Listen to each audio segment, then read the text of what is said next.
En el nombre del Padre, y del Hijo, y del Espíritu Santo. Amén. Ave María, gracia plena, Dominus tecum.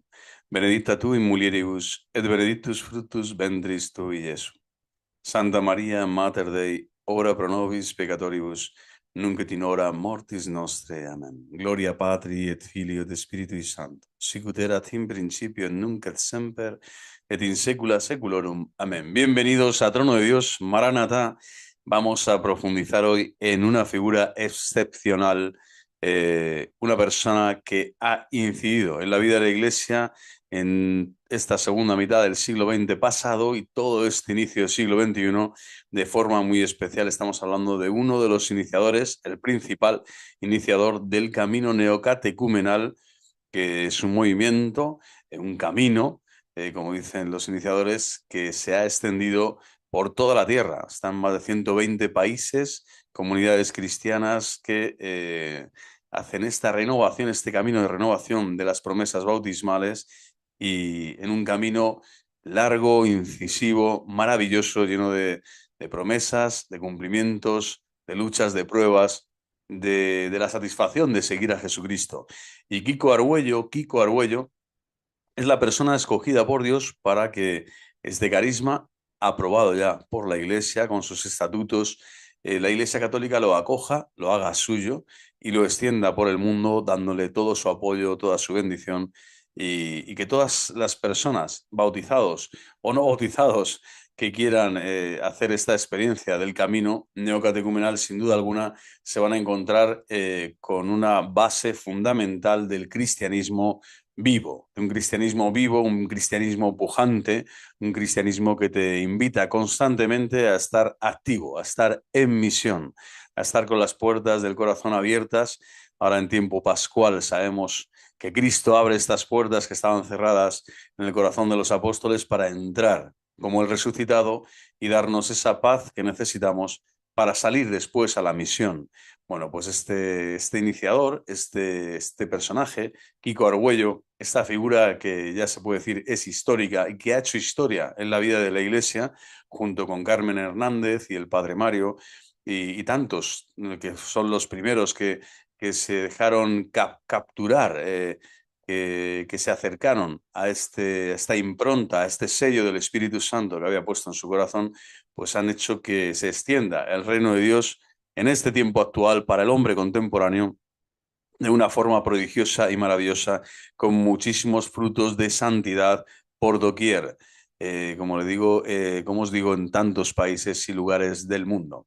Bueno, vamos a profundizar. Kiko Argüello. Este vídeo va exclusivamente centrado en la figura de Kiko Argüello. Para quien quiera conocer su figura, estoy siguiendo un libro precioso de Manuel Bru, un sacerdote de aquí de la diócesis de Madrid, que en su día escribió y que sin duda alguna nos va a ayudar mucho a comprender, ¿no? Testigos del Espíritu, se llama este libro, y de Manuel María Bru, y sin duda alguna nos va a ayudar a comprender la figura histórica de Kiko Argüello. Testimonio improvisado. Asís, 1 de noviembre de 1986. Kiko Argüello, Francisco José Gómez de Argüello, es su nombre completo, tiene un encuentro con cientos de jóvenes no pertenecientes al camino neocatecumenal. Cuando habla en público, nunca se sabe lo que va a decir. Lo he visto en Madrid hablar y cantar durante más de 4 horas ante 3.000 jóvenes que le escuchaban y le respondían sin pestañear. Nunca lleva un papel, solo la Biblia y la cruz. Maravilloso, ¿no? El cristiano se identifica, ¿no? La cruz y la Biblia. La cruz y la Biblia, ¿vale? No necesitas más. La Biblia de Jerusalén, a ser posible, y la cruz. En tu corazón, en tus labios y en todo tu cuerpo, tu alma y tu ser. Bueno, solo la Biblia y la cruz como en los comienzos apostólicos, se refiere este autor. De repente empieza a contarle su vida, nunca lo ha hecho con una audiencia tan amplia, amigo de la tradición oral y el secreto mesiánico, apenas hay escritos suyos. No suele aceptar entrevistas, alguien enciende disimuladamente una grabadora. Como siempre, sus palabras son rotundas, espontáneas, directas. Un testimonio personal como el suyo hace temblar hasta las paredes. Soy hijo de una familia normal, burguesa, de Madrid. Mi padre era abogado, una familia acomodada. Soy primogénito de cuatro hermanos. Mis padres eran católicos. Después de haber terminado el colegio, al ir a la universidad, entré en crisis con mi familia y conmigo mismo, sobre todo por el ambiente en la Facultad de Bellas Artes de Madrid, que era completamente ateo, marxista. Enseguida me di cuenta de que la formación que yo había recibido, tanto en la familia como en el colegio, no me servía de nada para responder a los problemas que tenía de todo tipo, afectivos, psicológicos, de identidad. Me preguntaba, ¿quién soy yo? ¿Por qué existe la injusticia en el mundo? ¿Quién soy?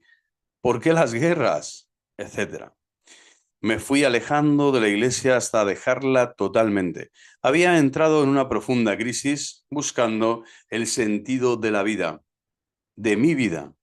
En Bellas Artes hice teatro, conocí el teatro de Sartre y milité en esta línea un poco atea, poco bastante. Me dediqué a pintar, a hacer exposiciones. La fe como barniz, así titula el autor esta parte del testimonio de la vida de Kiko Argüello. Dice, para en seco, para en seco. Sabe que hasta ahora lo que ha contado son solo precedentes y él lo que quiere es, como siempre, anunciar el querigma del Evangelio. Está haciendo referencia al testimonio que dio ante estos 3.000 jóvenes allí en Asís, en la tierra de San Francisco de Asís. Lo que hasta ahora ha contado no es novedoso para los jóvenes que le escuchan. Era lo normal en los años 60, 70, diría yo, y 80 y 90 y hasta hoy. Es algo muy común todo esto que sucede en la adolescencia, en la juventud. Sigue siendo el itinerario normal de un joven nacido en un ambiente tradicional de España, en España o en Italia, Francia, aún salvando las distancias del tiempo. O cambia de tema o continúa y anuncia el querigma a partir de su experiencia. Entonces duda. No quería aburriros con mi vida, no era esto lo que quería hacer hoy.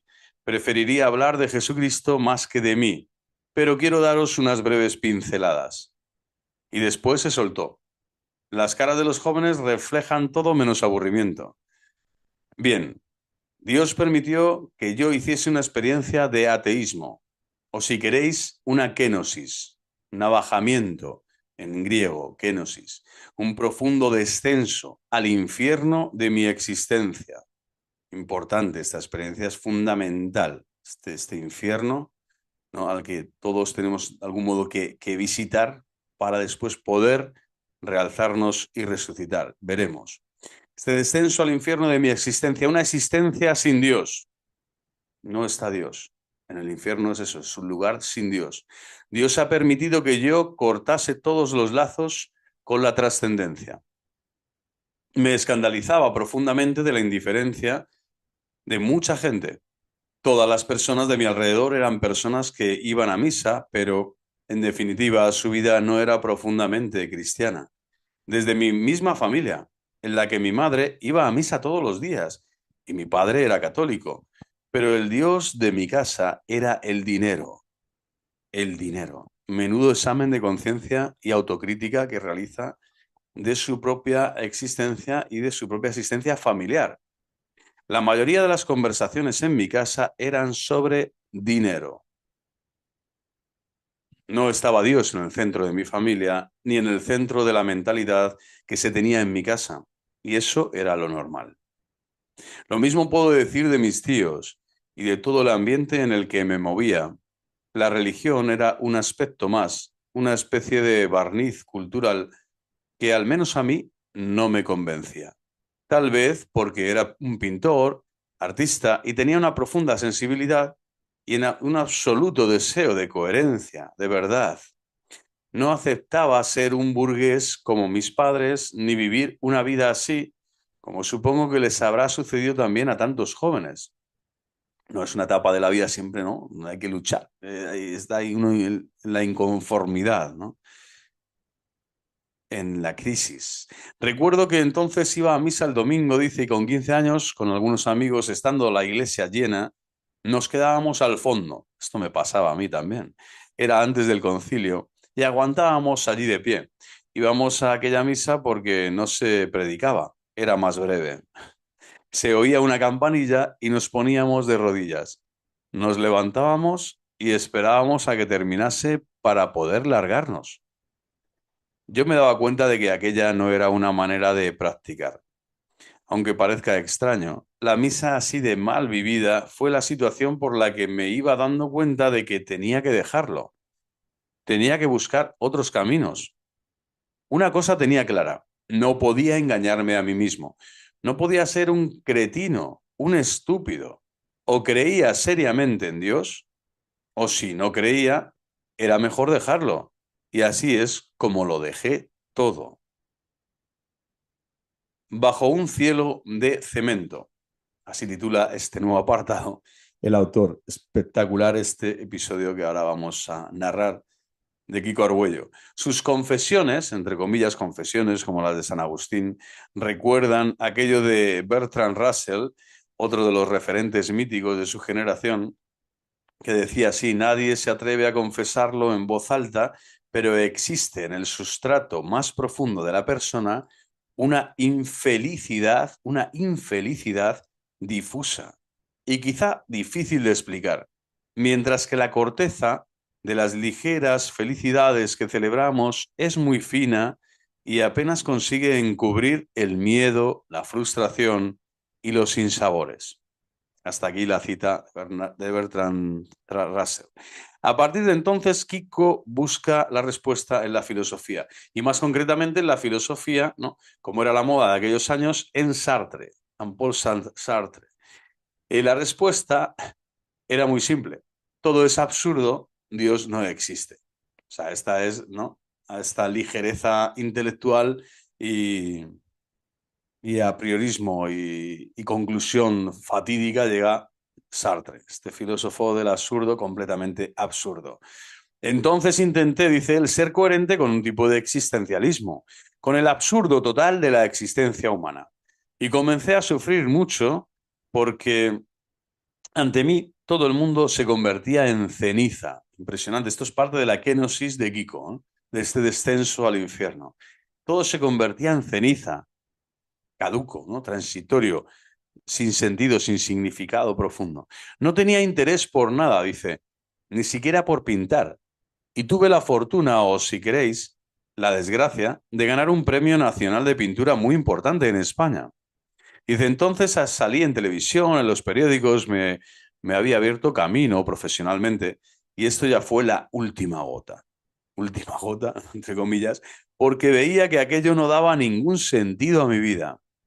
Había muerto interiormente y sabía que mi fin seguramente sería el suicidio, antes o después. O sea, el suicidio que no solo ya es el suicidio físico, sino primero ya este es un suicidio del alma, ¿no? El no creer en Dios, no vivir de Dios, pensar que todo es absurdo, ¿no? Y estar en ese sufrimiento y no saber, no tener ninguna salida, ¿no? Porque todo es absurdo, es sufrimiento atroz. Bueno, había muerto interiormente, lo reconoce, y sabía que mi fin seguramente sería el suicidio antes o después. Y de hecho estaba literalmente sorprendido de que la gente fuese capaz de vivir cuando yo no era capaz de vivir. La gente se ilusionaba por el fútbol, por el cine. A mí no me decían nada.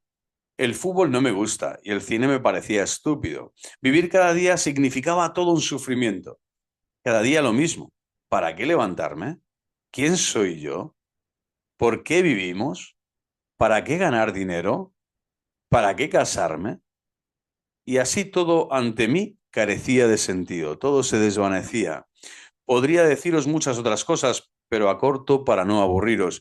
Recuerdo que sentía como si el cielo estuviese hecho de cemento, y yo me encontrase bajo una gran cloaca.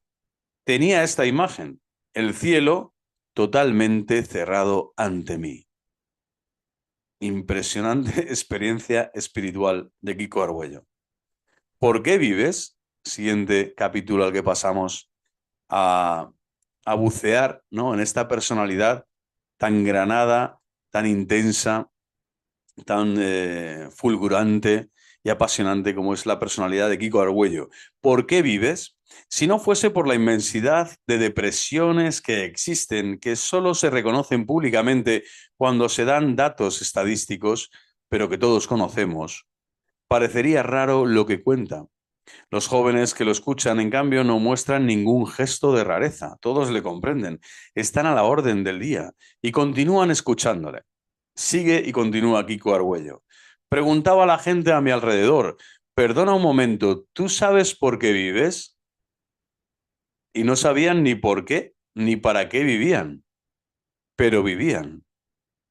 Tal vez tenía que ser así, simplemente vivir, ¿no? Vive y déjate llevar, ¿no?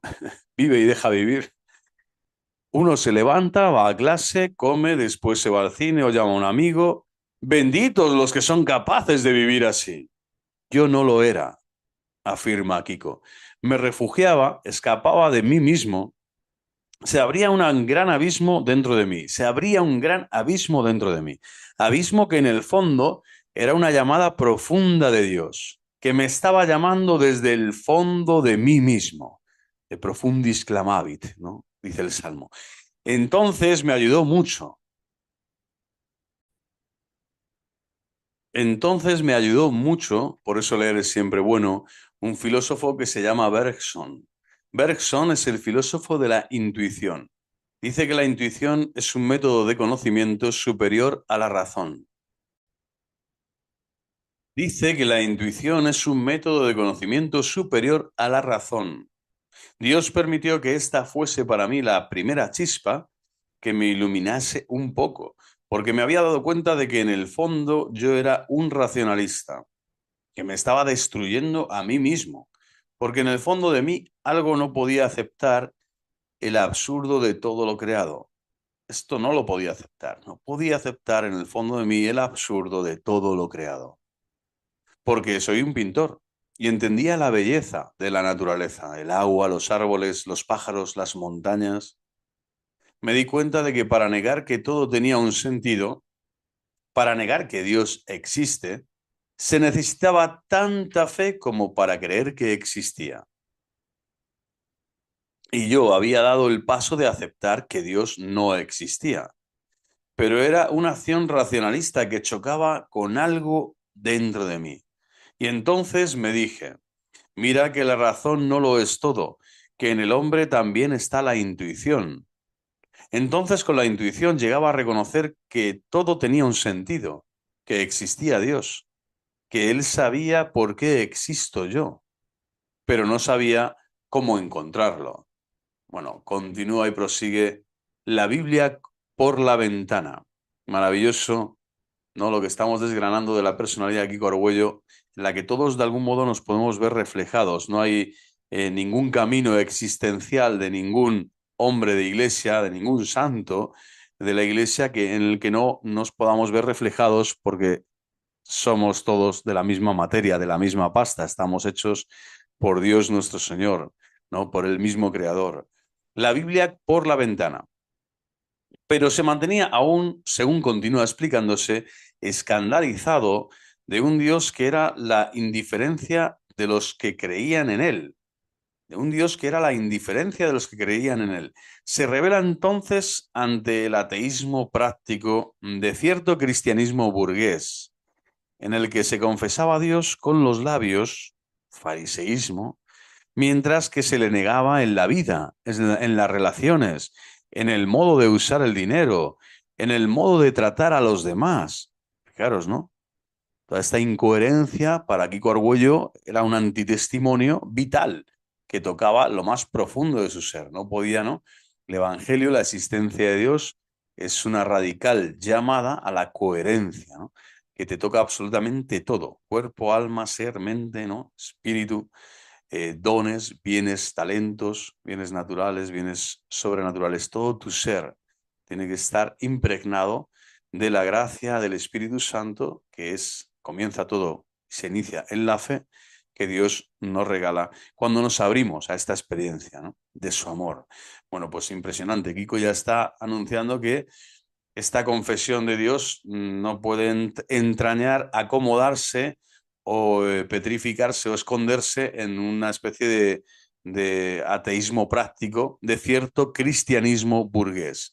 Es una autocrítica brutal y maravillosa, profética, de Kiko Argüello para estos tiempos y para cualquier otro tiempo en la vida de la Iglesia, para no acomodarnos, no instalarnos, no ser indiferentes a nuestro propio pecado, a nuestra propia debilidad y poder así estar ojo a visor, estar atentos para no caer nunca en este aparente cristianismo, ¿no? Que al final es falso, ¿no? Es un antitestimonio. Por lo tanto, hay que darlo todo por Cristo, porque Cristo lo ha dado todo por nosotros cuando nos encontramos con la radicalidad del Evangelio. Y San Juan Pablo II lo daba muy bien hablando del amor, ¿no? El amor exige absolutamente todo, porque este amor tiene una exigencia total, ¿no? Porque ha sido completamente entregado el amor de Dios a los hombres y derramado en nuestros corazones, como nos dice San Pablo en Romanos 5:5. Bueno, seguimos. La mejor justificación de su ateísmo era que los creyentes vivían como si Dios no existiese. Pero en realidad esta preocupación era algo más que una justificación, pues escondía una inquietud, una tensa búsqueda de una verdadera experiencia de Dios, una tensa búsqueda. Quería saciarse de esta experiencia de Dios, quería buscarlo para encontrarlo, porque el hombre está hecho para encontrar a Dios, no solo para buscarlo. Dios ha puesto el deseo de buscarlo, pero porque sabe que le vamos a encontrar. Él se hace el encontradizo, es Él quien busca al hombre, no en primera persona, ¿no? Santa Trinidad de Dios, y además haciéndolo de forma como protagonista y autor y consumador de nuestra fe. Pero nosotros ya nos hemos puesto en camino para buscarle, y ahí es cuando el Señor va a salir a nuestro encuentro. Y así describe uno de esos momentos en el que cayó la gota que colmó el vaso de esta situación de tensión. Explica. Luego leía el Evangelio que dice, no oponer resistencia al malvado. Si alguno te abofetea en la mejilla derecha, si alguno te roba, recuerdo que una vez mi padre se enfadó y le dije, mira lo que dice aquí, tú eres católico, ¿no? Y él me dijo que eso eran cosas de los santos, de San Francisco, y no sé de quién. Entonces le contesté, este libro, la Biblia, lo puedes tirar por la ventana porque he entendido que no tiene ninguna relación con la realidad, con tu vida. ¿Me niegas que esto se pueda vivir? ¿Que las cosas son como son? ¿Que la vida es otra cosa? Estudiar, ganar dinero, vencer. Entonces, ¿la Biblia, la fe, para qué os sirve? ¿El martirio? Lágrimas a ríos. Pasamos a otro episodio precioso. Lágrimas a ríos. Después de aquel momento, de aquella situación que expresaba a la vez su rebeldía hacia afuera y hacia adentro, se quedó a solas, ¿no? Kiko Argüello se quedó a solas y maravilloso. Entré entonces en mi cuarto, como nos recuerda el Evangelio lucano, ¿no? De orar al Padre en lo escondido, en tu cuarto, entra en tu cuarto y allí ora a tu Padre que todo lo ve, ¿no? Que escucha el corazón. Y me puse a gritar a este Dios que no lo conocía. Le gritaba, ayúdame, no sé quién eres, ayúdame. Y en aquel momento el Señor tuvo piedad de mí, pues tuve una experiencia profunda de encuentro con el Señor que me sobrecogió. Me sobrecogió. Recuerdo que lloraba amargamente. Me caían las lágrimas, lágrimas a ríos. Sorprendido me preguntaba, ¿por qué lloro? Me sentía como agraciado, como uno a quien delante de la muerte, cuando le van a disparar, le dijesen, quedas libre, gratuitamente quedas libre. Y entonces aún no se lo cree y llora por la sorpresa de que le han liberado. Esto fue para mí pasar de la muerte a ver que Cristo estaba dentro de mí y que alguien dentro de mí me había dicho que Dios existe. Precioso testimonio de Kiko. Él entonces reflexiona en voz alta sobre lo que entonces le sucedió. Recuerda aquello que dice San Pablo de la fe. El testimonio de Dios, el testimonio de Dios que da el Espíritu de Cristo a tu mismo espíritu. El testimonio de Dios que da el Espíritu de Cristo a tu mismo espíritu.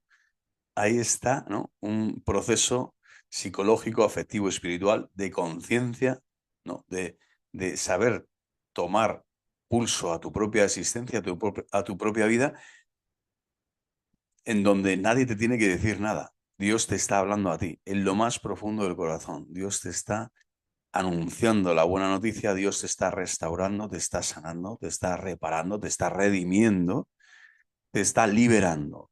Toda esta experiencia de liberación hermosa, preciosa, es conversión. Es la conversión en lo profundo del corazón. Y Kiko Argüello lo transmite según las palabras de San Pablo, ¿no? Es Cristo mismo, el Espíritu de Cristo me está dando testimonio dentro de mi espíritu. A tu mismo espíritu le da testimonio de que Dios existe y de que Dios es grande y de que Dios está obrando prodigios en mi interior. ¿Qué era lo que había pasado? Su explicación es tan sencilla como indiscutible. Fue un toque, un testimonio profundo que me decía no solo que Dios existe, sino que Cristo es Dios. Esta es la gran sorpresa del amor de Cristo para él, porque por sus derroteros podía haberse quedado sin Dios o haberse quedado con un Dios indefinido. No estilo gnosticismo, escepticismo ahí en ese espacio, ¿no? Definido que porta siempre una tristeza, ¿no? Profunda en el corazón porque no encuentra el sentido o lo que fuese.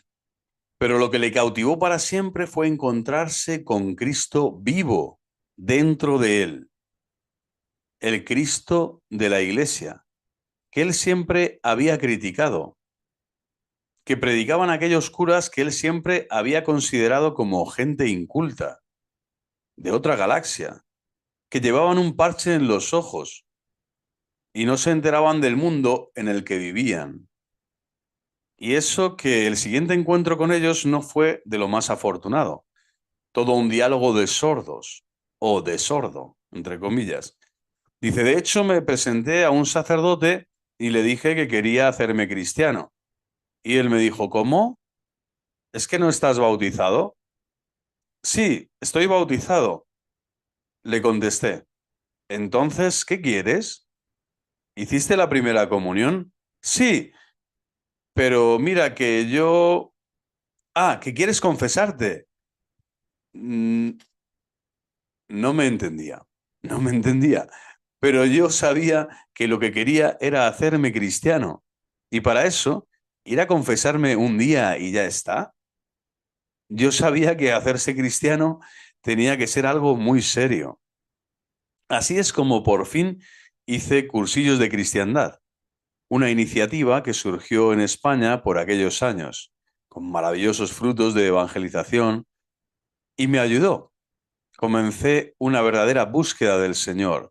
Iba a la iglesia y decía a los demás, ayudadme a hacerme cristiano, ayudadme a hacerme cristiano, ayudadme a hacerme cristiano. Qué maravilla. Allí entró, ¿no?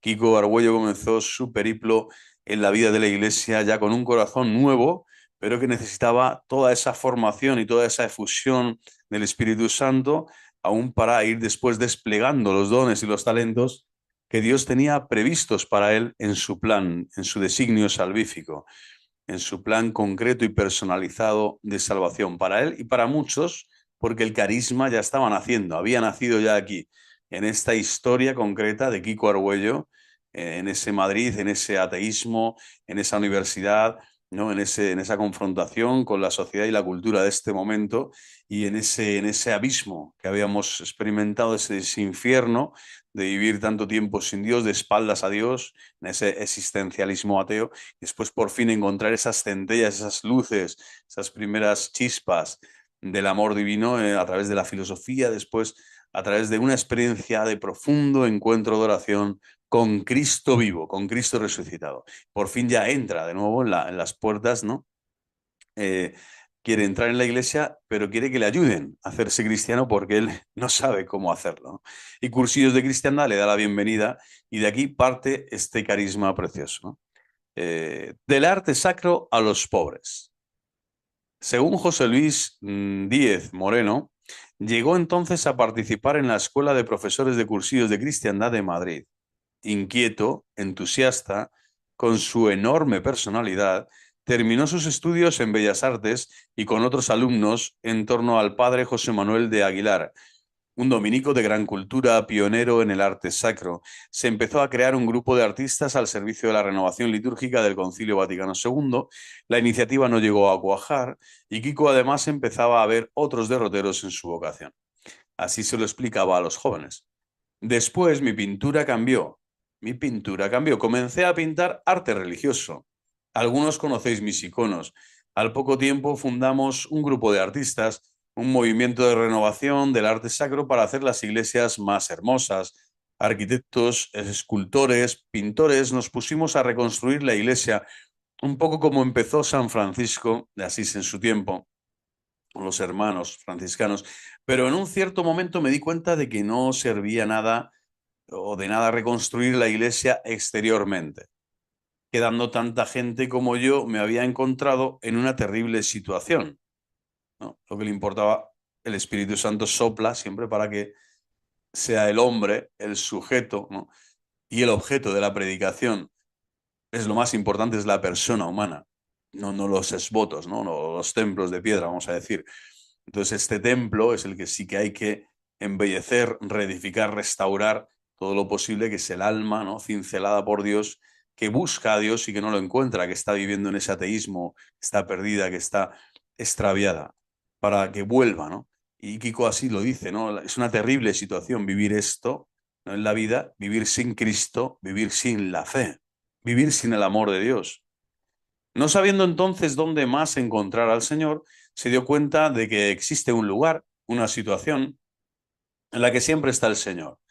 Según le oyó decir a Juan 23, ahora ya San Juan 23, el pasado, ¿no? Papa siglo XX, a mediados del siglo XX, que convocó el Concilio Vaticano II, en los pobres, en los enfermos, allí, en los pobres, en los enfermos, en este lugar y en esa situación, allí siempre está el Señor.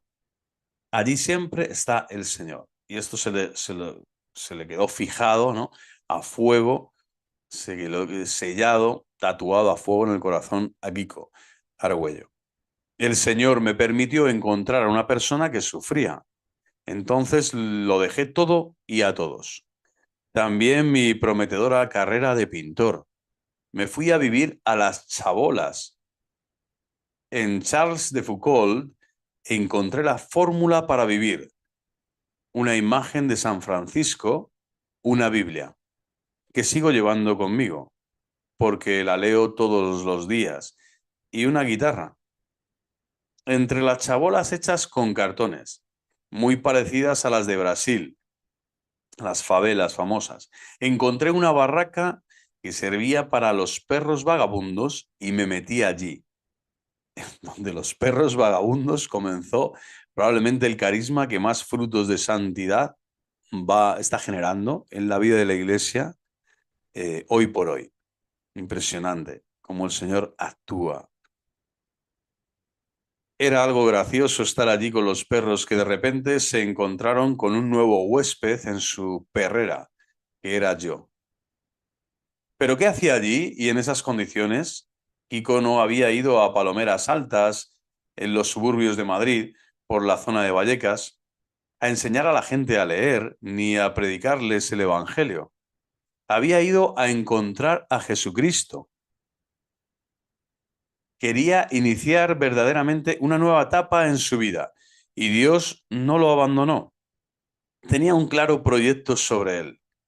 Dios me quería en las chabolas para empezar un camino de conversión para muchísima gente. Poco a poco, la providencia le fue poniendo en el disparadero. Dice, allí, en las chabolas ocurrió un milagro. Mis vecinos, la mayoría gitanos, de la etnia gitana, me preguntaban quién era yo. Un payo, ¿no? Tenía barba, hablaba de forma distinta a la de ellos, pero hacía la misma vida. Pedía limosna, trabajaba ocasionalmente como obrero. Entonces ellos me preguntaban, pero yo no quería hablarles. De Foucault había aprendido la imagen de la vida oculta de Cristo, estar silenciosamente a los pies del Cristo deshecho de la humanidad, destruido. Ser el último es estar ahí, a sus pies.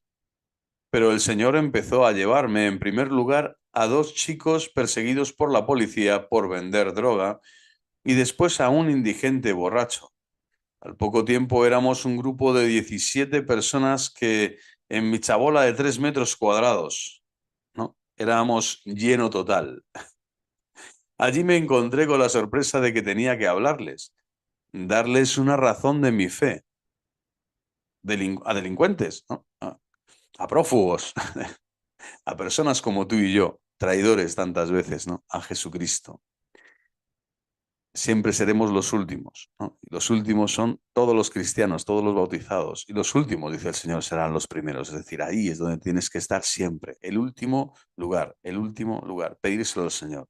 Esta gracia de la humildad para estar el último. Tomaba la guitarra, cantábamos, abría la escritura y decía, Señor, ayúdame. Yo no sé predicar, no sé hablar del profeta Ezequiel. He visto que el Señor me daba un significado a la palabra para poder amarles a ellos, por amor a estos pobres que traían las manos llenas de pecados. Uno había estado 7 veces en la cárcel, otra era una vieja y fea prostituta. Había ladrones, vagabundos que recogían cartones por la calle y los vendían, gitanos que andaban vagabundos. Tuve muchos problemas y conflictos. Intentaron matarme 2 veces. Una historia que es mejor no contar. Es verdad que intentaron matarle, no los pobres, sino los ricos. A Kiko, sobre todo en aquellos años, no le podían ni ver los extremistas de derechas. Era para ellos un signo demasiado contradictorio. Eran los guerrilleros de Cristo Rey, que no aceptaban que nadie mostrase con tanta radicalidad y rotundidad quiénes eran los predilectos de este rey y dónde estaba su reino. Tampoco a la policía del momento, la policía, los cuerpos de seguridad del Estado, le hacía mucha gracia la aventura del joven Argüello. Pero tuvo un ángel custodio, ni más ni menos que el arzobispo de Madrid, Monseñor Casimiro Morcillo, que llegó incluso a ir en sus 600 a impedir que la policía le destruyese la chabola.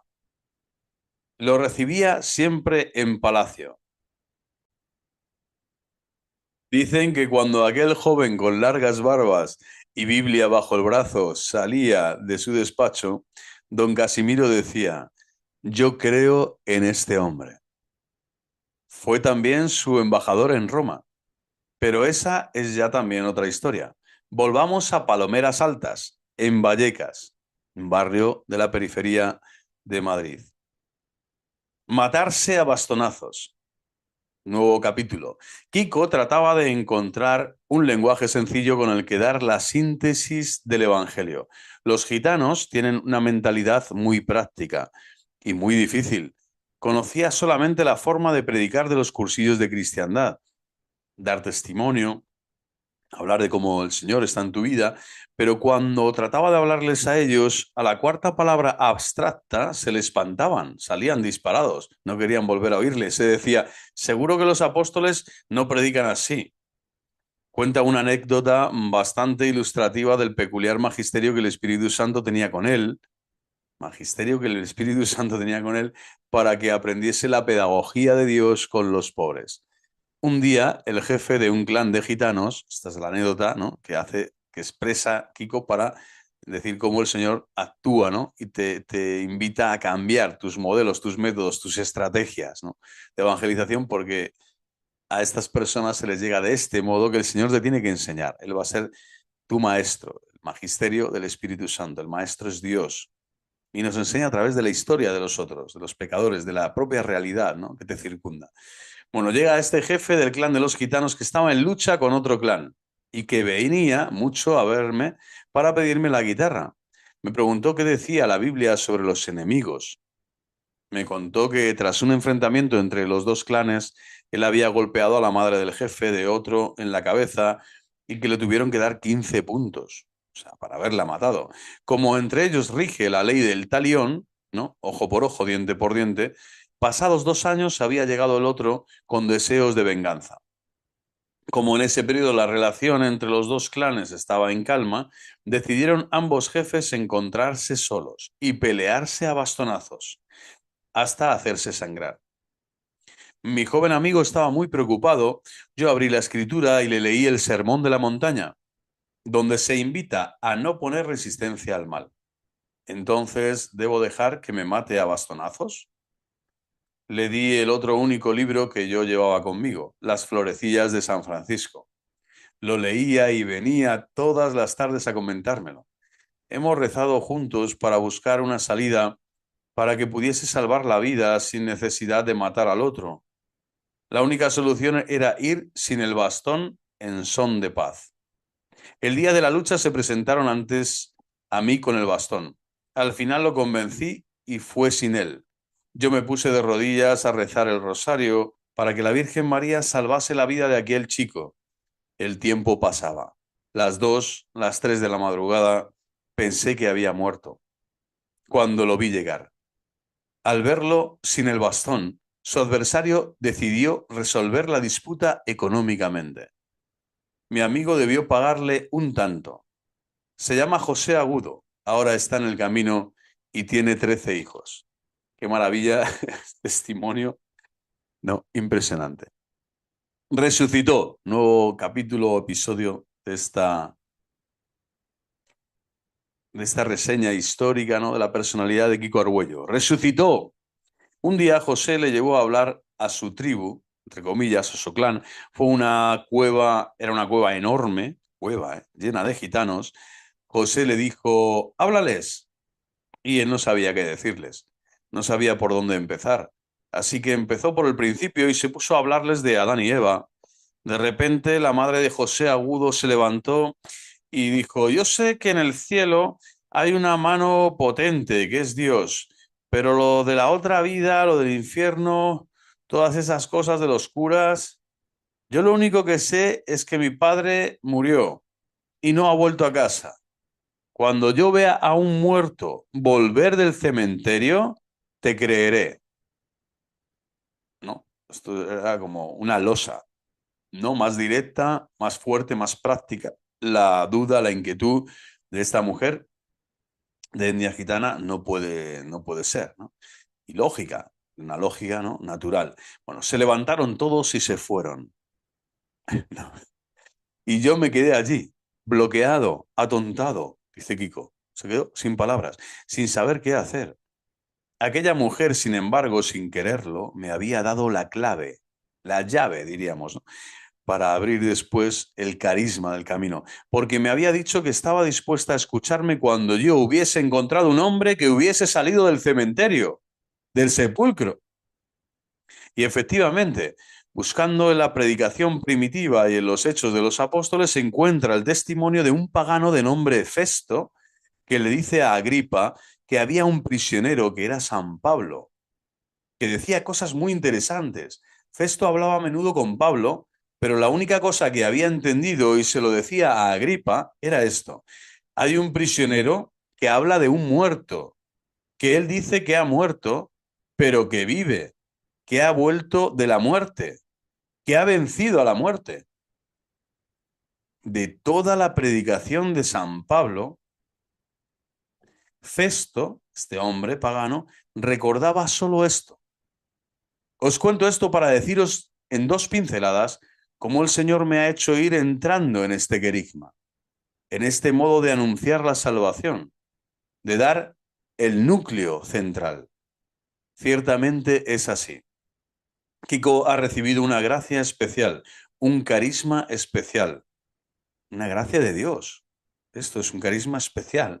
Seguramente a través de estas y otras experiencias de sus comienzos en Vallecas para predicar el querigma evangélico, querigma del Santo Evangelio de nuestro Señor Jesucristo.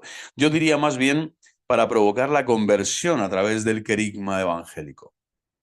La capacidad que tiene no ya de explicar lo que es el pecado o la conversión o la vida nueva en Cristo, sino para llevarnos a los que le oigamos al reconocimiento de nuestro pecado básico, lo que haya en nosotros de egoístas que nos hacemos como dioses incapaces de amar, al deseo de la conversión como acogida de la buena noticia de que Dios te ama y te salva de la muerte que llevas dentro.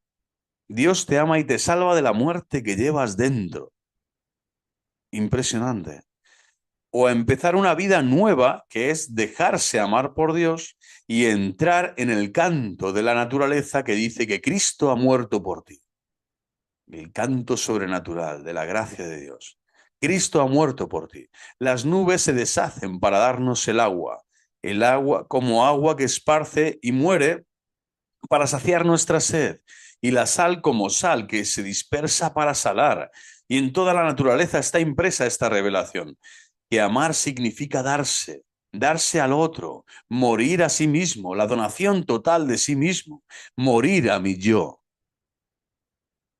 Al final de aquel discurso a los jóvenes en Asís, Kiko repite una y otra vez el convencimiento personal, lejano de toda predicación teórica, analista y moralista, de la experiencia que lleva en su mirada fresca, en la fuerza de su voz, en el modo con el que su mano se funde con el Cristo que le acompaña siempre, el convencimiento de la resurrección. Cada vez que me he sentido desalentado, he sentido una voz dentro de mí que me decía: coraje, Kiko, ánimo, que te quiero. ¿De verdad me quieres? En serio, te quiero mucho, muchísimo. Cristo me ha prometido: Kiko, tú no morirás. Un bautizado que viva coherentemente la fe ya ha resucitado con Cristo en el bautismo y forma parte del cuerpo de Cristo resucitado. Aquella gitana que me decía: ¿cuándo has visto tú un hombre venir del cementerio? Yo ahora le puedo contestar: yo he visto a este hombre que ha salido de la tumba y ha venido a decirme: la paz esté con vosotros. Yo he vencido al mundo. Ego vicimundum. Por eso os invito a terminar con un canto. Cantemos un canto de la victoria de Cristo sobre la muerte. Cantemos juntos ese canto que hice en las chabolas, que se llama Resucitó. Bueno, impresionante, impresionante. Resucitó, resucitó, resucitó. Y así ha estado ya, ¿no?, el camino, décadas y décadas hasta hoy, año 2025, cuando realizo este vídeo, sin parar de dar frutos de resurrección y de vida en la vida de la Iglesia, porque el camino neocatecumenal es un carisma de la Santa Madre Iglesia de Dios, la única Iglesia católica, verdadera Iglesia católica, una Santa Católica Apostólica y Romana. Bueno, es un hermoso canto, ya hoy conocido y coreado en todas las iglesias del mundo, expresa objetivamente la fe de toda la Iglesia, pero con el sello inconfundible de este trovador del Evangelio, este trovador que es Kiko Argüello, este místico de la guitarra, este hombre carismático, de este San Pablo de nuestro tiempo que es Kiko Argüello. Así lo define muy bien María Bru, maravilloso. Maravilloso, Manuel María Bru. San Pablo de nuestro tiempo. Nada más y nada menos. Nada más y nada menos. Amado por Cristo. Siguiente capítulo. Así como nadie duda de que los ejercicios espirituales de San Ignacio esconden una didáctica sobrenatural, una sabiduría especial que no puede ser fruto del ingenio humano, estoy seguro de que lo mismo se diría del camino neocatecumenal, iniciado en Vallecas por Kiko Argüello. Solo la providencia de Dios puede enseñar a Kiko a responder con un proceso de iniciación en la fe a aquellas gentes. De modo que, sin saberlo, fue recorriendo con ellos, a partir de las situaciones cotidianas, como las que nos ha contado, un proceso que después encajaba como un puzzle en el catecumenado primitivo, pero con un lenguaje, unos gestos y unas vivencias actualizadas y adaptadas a todos los hombres de hoy. Importantísimo, el carisma neocatecumenal sobre todo es para el hombre de esta generación, el hombre contemporáneo, el hombre posmoderno, se diría ya, el hombre actual, el hombre de estos tiempos, que necesita, ¿no?, como todos los tiempos, a Dios nuestro Señor para rescatar su vida del pecado y de la muerte. Bueno, adaptadas a todos los hombres de hoy, desde los más sencillos a los más pobres, a todos los demás, llamados a reconocerse como tales en el camino de la conversión. Hoy Kiko sigue viviendo igual que entonces. Ha conocido también lo que es vivir en una chabola en Lisboa y a partir de 1971 en Roma. Ya en Vallecas, antes de que las comunidades empezasen a organizarse y a extenderse, conoce a Carmen Hernández, sierva de Dios, doctora en ciencias químicas, cuando ésta iba a marcharse a Bolivia con las misioneras de Cristo Jesús. Impactada por la experiencia iniciada por Kiko y tras una época de crisis espiritual vivida en Barcelona, Carmen decide unirse al camino, aportando a este desde el principio aspectos característicos de su formación que hoy son claves en la vida de las comunidades neocatecumenales, ¿no? Ese amor a las raíces hebraicas del cristianismo, etcétera. Como son su renovación litúrgica, su recuperación de las tradiciones veterotestamentarias, su conciencia teológica. Con ella, Kiko y un presbítero, que no siempre ha sido el mismo, forman el primero de los equipos itinerantes del camino. Padre Mario es el más conocido, cuya particular tarea es la animación de toda la red de comunidades que se han ido formando por todo el mundo. Toda esta red de comunidades que el Espíritu Santo ha ido formando por todo el mundo. Kiko nos ha contado muchas cosas de su vida. Ahora, ¿qué dice él de sí mismo? Giorgio Cebini recoge lo que él llama una singular presentación de sí mismo. Así abrió un encuentro de las comunidades, venidas ya entonces a Roma de todos los continentes hace 20 años. Dice, tal vez os habíais hecho una imagen de quién fuese Kiko y en cambio habéis encontrado un pobre hombre. Tal vez os habéis desilusionado. Perdonad, no he sido yo quien os he convocado aquí, sino la palabra de Dios y lo que Dios ha operado en vuestra comunidad. ¿Y quién soy? Yo soy uno que se ha sentido amado por Cristo, aunque sea un desgraciado, aunque sea indigno. Los otros me amaban si valía, si estudiaba, si era útil, si daba la talla, si rendía. De él, en cambio, de Cristo, me he sentido amado gratuitamente, aun siendo pecador, aun siendo infiel. Millones de personas hoy siguen el camino neocatecumenal por él iniciado. Millones de personas. A Kiko no le gusta, lógicamente, que les llamen Kikos, no, y tiene razón. Pero algo suyo, muy suyo, llevan dentro, porque los dones de Dios no llegan nunca en abstracto. Tienen una personalidad, una concreción específica, ¿no? Una impronta en una persona que ha recibido ese carisma. Una única misión, pasamos a este capítulo precioso. En las comunidades neocatecumenales prefieren llamarse a petición suya iniciador, junto a Carmen del Camino, en lugar de fundador, porque Kiko y Carmen siempre han defendido que lo que ellos han hecho ha sido iniciar un camino. Iniciar un camino y no fundar un movimiento, ¿no? Una vez San Juan Pablo II les dijo, bueno, todo el que se mueve, todo el que camina se mueve, por lo tanto, sois parte, no sois un movimiento, pero el camino incide, ¿no? Y en los estatutos así se aprueba que es un camino de iniciación cristiana, ¿no? Para adultos. Entonces, no fundar un movimiento no era el objetivo ni es propiamente el carisma. Este hecho, sin embargo, nos supone por su parte distanciamiento y desconexión con lo que convenimos en llamar nuevos carismas, ¿no? Nuevos carismas del Espíritu Santo, ¿no?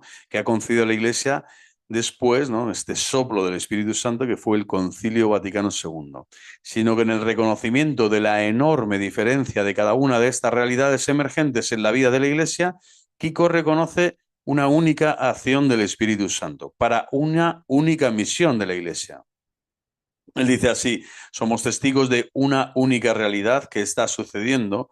El Espíritu Santo está soplando sobre su Iglesia a pesar de nuestros pecados para ayudarla. Nuestra experiencia por el mundo es que siempre hemos hallado ayuda en los otros grupos y movimientos de comunión y liberación en las universidades, de los sacerdotes del Opus Dei en las parroquias, de los focolares, de los carismáticos, etcétera. Es importante y fuente de enriquecimiento saber ayudar. En la diversidad tenemos una única misión hacia el mundo. San Pablo dice en la carta a los Efesios que Dios constituyó a unos como apóstoles, a otros como profetas, a otros como evangelizadores y maestros, con el fin de construir el cuerpo de Cristo hasta que todos alcancemos el estado del hombre perfecto, la plena madurez en Cristo. Su relación personal con la mayoría de los fundadores y responsables de los movimientos es exquisita. Sí. Frecuentemente se encuentra, por ejemplo, con Kiara Lubitsch para compartir las diferentes experiencias que ambos van teniendo a la hora de encauzar el modo de presencia de los miles de comunidades, de los miles de grupos y de ambos grupos en la vida de la Iglesia. Por otro lado, la visión de Kiko sobre el lugar que deben ocupar los movimientos y todas las demás realidades carismáticas en la Iglesia es claro. Dice, cuando la institución no acepta los carismas, se calcifica y el pueblo gime. Y cuando el carisma no acepta la institución, se convierte en una secta o se separa. Importantísimo, ¿no? Este axioma, ¿no? Que es de la espiritualidad católica. No es que Kiko esté descubriendo nada más que aquello que la espiritualidad católica siempre ha dicho, ¿no? La institución y el carisma van unidos siempre de la mano. Son es mismo corazón, ¿no? Latiendo a la par, ¿no? Latiendo conjuntamente, ¿no? El corazón que tiene dos partes, no sabemos. Bueno, carisma, institución. En el enorme esfuerzo de reevangelización calle a calle de la ciudad de Roma, bajo el impulso de su obispo, el Papa, las comunidades llevan la iniciativa, ayudados y respaldados por los demás movimientos. En Madrid, en la misión popular de la universidad promovida en diciembre de 1997, la delegación de Pastoral Universitaria propuso a Kiko que fuese él quien animase personalmente a los cientos de jóvenes de las comunidades a abrir brecha en esta misión. Kiko vino a lanzar esta misión popular, pero contando con todos los demás grupos y movimientos. Se trata de poder presentar juntos ante el mundo universitario con la belleza de cada carisma, que es como la de cada flor de un hermoso y enorme jardín. Se trata de poder presentar juntos ante el mundo universitario con la belleza de cada carisma, ¿no?, a Jesucristo vivo, a Jesucristo resucitado. Para no pensar como la televisión. De nuevo, un capítulo nuevo. Kiko Argüello tiene una gran estima y confianza en la huella que el pontificado de San Juan Pablo II está dejando en el seno de la Iglesia de este tiempo.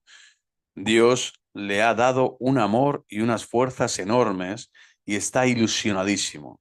Pero, ¿qué piensa Kiko Argüello de los desafíos de la Iglesia de hoy y de mañana? A la entrada del tercer milenio cristiano, Kiko Argüello y las comunidades neocatecumenales por él iniciadas ofrecen a la Iglesia la recuperación de una educación en la fe como la que hubo al principio de su historia, y que durante 16 siglos la pastoral más o menos de cristiandad en Occidente no se había visto, no se ha visto en la necesidad de volver a la Iglesia. Ahora esta urgencia se palpa por todas partes, y la propuesta del camino es una respuesta seria, exigente, radical, pues va a la raíz del problema. Ante un nuevo paganismo, un nuevo catecumenado. Kiko Argüello explica así este nuevo reto cultural al que responden no solo el camino, sino también el resto de las nuevas realidades eclesiales. Estamos sumidos en una cultura multimedia, tecnológica, audiovisual. Según las estadísticas, cada italiano pasa una media de 3 horas y 40 minutos al día frente al televisor. En algunos países de América se llega a las 9 horas. Si hacemos un análisis serio de los contenidos que cada uno recibe a través de las películas, las telenovelas, los espectáculos, las mesas redondas, etcétera, ¿qué es lo que aflora? Que el hombre concreto está recibiendo durante muchas horas al día, de forma continua, una antropología, una catequesis, por decirlo de alguna manera, contraria a la revelación de Dios. Aquí está el verdadero reto del tercer milenio, en lo que podemos definir una revolución antropológica que nos invade incluso a niveles subliminales, con valores contrarios a los valores cristianos. Conceptos como naturaleza, cuerpo, sexualidad, familia, pecado, no tienen ya contenido cristiano. ¿Cómo responde la Iglesia a todo esto? Cuando en nuestras parroquias, para la gran mayoría de los cristianos, casi no hay nada más que las misas de los domingos. ¿Dónde es posible escuchar una catequesis, recibir una formación que pueda contrarrestar esta cultura? Si no comenzamos una seria educación en la fe, al final pensaremos inevitablemente como nos lo imponen los medios de comunicación. Por esto creo que el camino, las nuevas realidades eclesiales y los movimientos tienen gran importancia en la Iglesia. Solamente una fe adulta puede hoy responder a la realidad de secularización que nos rodea. Dicho por él, no es la reflexión de un pastoralista hecha en un despacho transmitida en un aula de teología. Dicho por él, no es una reflexión de un pastoralista, repito, hecha en un despacho y transmitida en un aula de teología. Es la reflexión de alguien que vive, ¿no?, el día a día, pegado a la realidad circundante con toda la crudeza y con toda la pasión que merece, como Cristo hizo. Es aquella reflexión de alguien que tan a fondo ha vivido el drama de esta secularización, de esta descristianización, como a fondo se hace oír por miles y miles de personas de todo el mundo que siguen este camino de conversión. Bueno, pues hasta aquí esta reseña histórica breve, pero tan suculenta, tan enriquecedora de este libro Testigos del Espíritu de Manuel María Bru, los nuevos líderes católicos, movimientos y comunidades. Viva Cristo Rey, que Dios Todopoderoso, Padre, Hijo y Espíritu Santo, me sigan concediendo vivir en fidelidad, justicia y santidad, y que Cristo resucitado, esta Pascua florida, esta Pascua sagrada, siga en sus corazones dando testimonio de que el Espíritu Santo, el Espíritu de Cristo, el Espíritu que es el amor de Dios, siga reinando en este mundo gracias a las obras de la fe y de la caridad que Él nos invita a realizar cada día. Viva Cristo Rey y hasta la próxima.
Espada, espada, bruñida para matar.